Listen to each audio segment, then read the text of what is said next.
she, vessel of the god shadows of Nya-ro-ko. In the village of Nya-ro-ko, fear was not just a feeling, it was a currency. The witch doctor's hut stood at the edge of the forest, its walls painted with chalk symbols, its doorway draped in bones and feathers. Villagers whispered his name in trembling voices. Goats disappeared, jewelry vanished, land was signed away, all in exchange for promises that never came true. His laughter echoed through the night, a sound that made even the bravest warriors lower their eyes.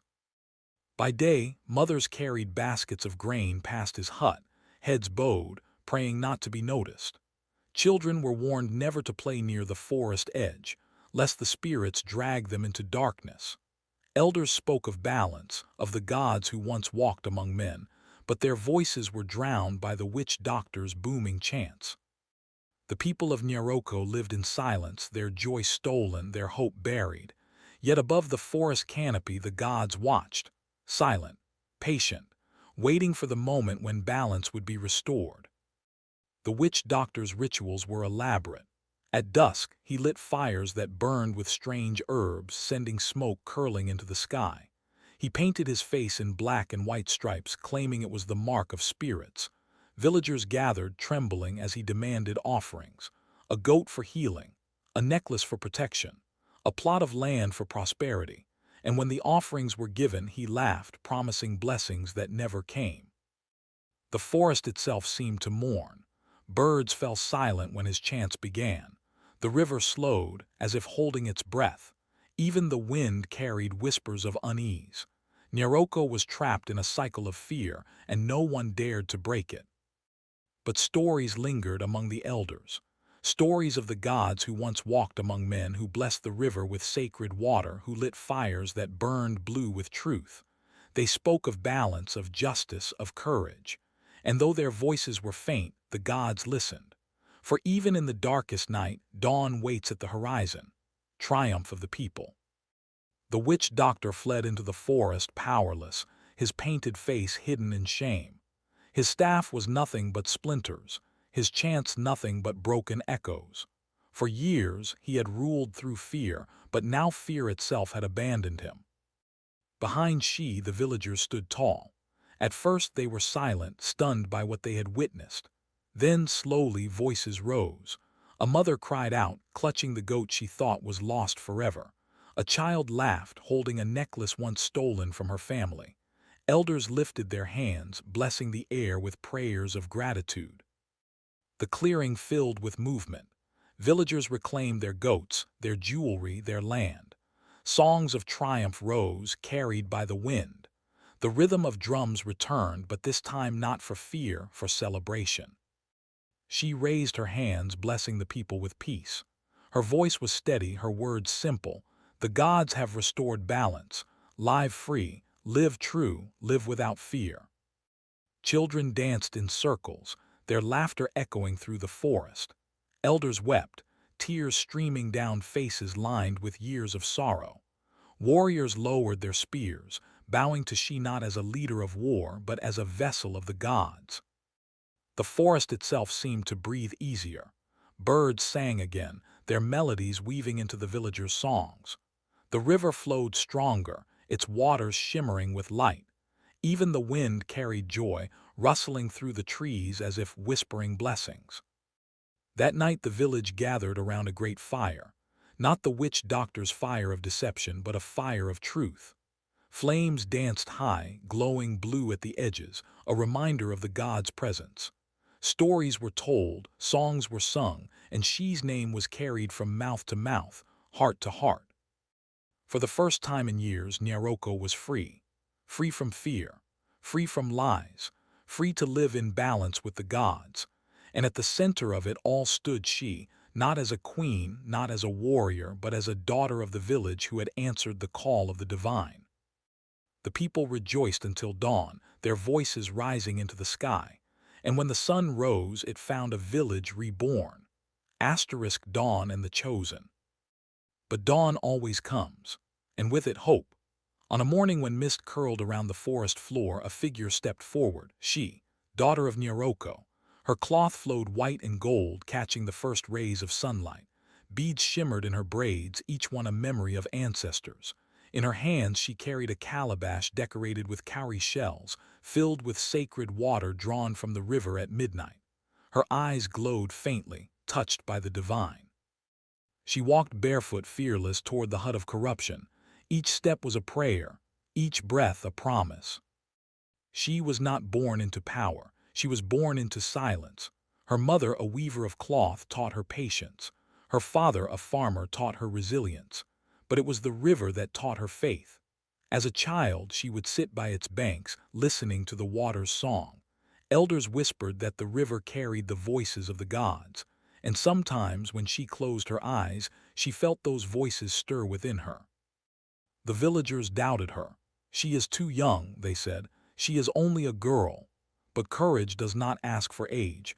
Courage asks for conviction, and she carried conviction like fire in her chest. On the night before dawn, she walked alone to the river. The moon hung low, silver light rippling across the water. She dipped the calabash, whispering prayers taught by her grandmother. The water glowed faintly, as if touched by unseen hands. She knew then the gods had chosen her. When she returned, the elders warned her. Do not challenge the witch doctor. His spirits are strong. His curses are deadly. But she only smiled.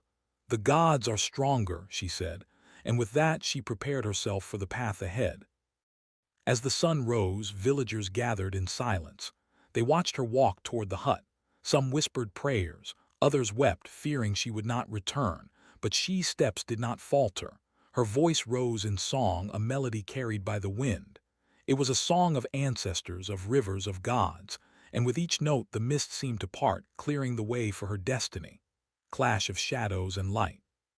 The witch doctor emerged from his hut, staff raised high, face painted in black and white stripes. His eyes gleamed with arrogance, his voice thundered across the clearing. He mocked she, calling her foolish, daring her to challenge the spirits he claimed to command. The villagers trembled. Some hid their faces, others clutched their children. They had seen his curses before, sickness that spread like fire, crops that withered overnight, dreams that turned to nightmares. To stand against him was unthinkable, yet she did not tremble. She lifted the calabash, its cowrie shells rattling softly. With steady hands she tipped it forward. Sacred water spilled onto the earth. At once the fire before the hut flared, but not red, not orange. It turned blue, a cold, piercing blue that shimmered like the river under moonlight. Smoke rose, twisting into shapes. Faces appeared in the mist, ancestors, spirits of the forest, guardians of truth. They circled the witch doctor, whispering words he could not bear. His charms cracked, beads snapping one by one. His staff splintered, crumbling into dust. The villagers gasped. For years they had believed his power was absolute. Now they saw it unravel before their eyes. The witch doctor staggered, clutching his chest, his painted face streaked with sweat. He tried to chant, but his voice faltered. He tried to summon spirits, but none answered. The blue fire grew taller, casting shadows across the clearing. It illuminated she, her figure glowing as if wrapped in divine light. She spoke, her voice calm yet commanding. You have stolen from the people. You have lied to the gods. Today your reign ends. The witch doctor screamed, a sound that tore through the forest. He fell to his knees, begging the spirits for mercy. But the spirits turned away. His arrogance shattered into silence. His laughter, once thunderous, was gone. The villagers watched in awe. Mothers clutched their children tighter, elders whispered prayers of gratitude, warriors lowered their spears. They saw not just a girl, but a vessel of the gods. She stood tall, her eyes burning with conviction, her presence undeniable. The confrontation stretched on, each moment heavy with tension. The witch doctor tried to rise, but the spirits pressed him down. His hut shook, feathers and bones falling from its doorway. The forest itself seemed to roar, wind rushing through the trees, carrying away his power. Finally, broken and powerless, the witch doctor fled. He stumbled into the forest, his painted face hidden in shame, his staff reduced to splinters. The villagers did not chase him. They did not need to. His reign was over. His fear was gone. In the clearing, she lowered the calabash. The blue fire dimmed, fading into embers. The spirits dissolved into mist, returning to the forest. Silence fell, but it was not the silence of fear. It was the silence of peace, of balance restored. The people of Nya-ro-ko stood together, their eyes fixed on she. For the first time in years they felt hope. For the first time in years they felt free. For the first time in years Nya-ro-ko was free. Free from fear. Free from lies. Free to live in balance with the gods.